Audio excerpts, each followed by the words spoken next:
Here's an update on the Senate bill pushing back on radical electric vehicle mandates. We discussed the bill that passed in the House of Representatives to stop gas vehicle bans. You can check that out up here. So here's an interesting update. Joe Manchin, a Democrat from Kentucky, introduced Senate legislation that would prohibit regulations mandating specific technologies or restricting vehicles based on engine type.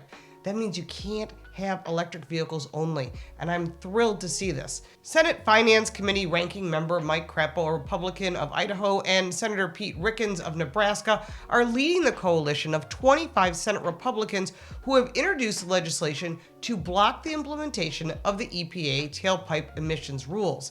Now, we know if it gets to the president's desk, he probably won't sign it, but it can be overridden, and that's where you come in. You need to reach out to your senators and let them know in the House of Representatives, we need this to pass. The Choice of Automobile Retail Sales Act, known as CARS, which was introduced last week, is a companion bill to the House bill introduced in July by Representative Tim Walberg of Michigan.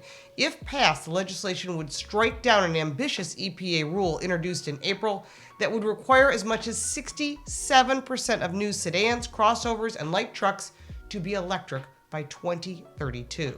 Additionally, the rules would require 50% of new buses and garbage trucks, 35% of short-haul freight trucks, and 25% new long-haul freight trucks to be electric by 2032.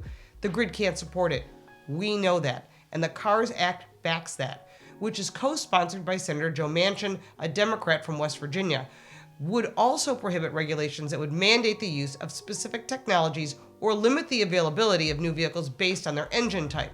The average price of an electric vehicle is over $17,000 more than an average price of a gasoline-powered vehicle, and that's according to data from Kelley Blue Book. The administration's continued push for electric vehicles threatens to hurt everyday Americans and cost auto workers their jobs while simultaneously helping China, giving China the continued domination in the EV supply chain. The UAW just fought this. If we went all EV, there'd be 40% less UAW workers as well. I don't think they knew about that when they supported it, but now they're well aware.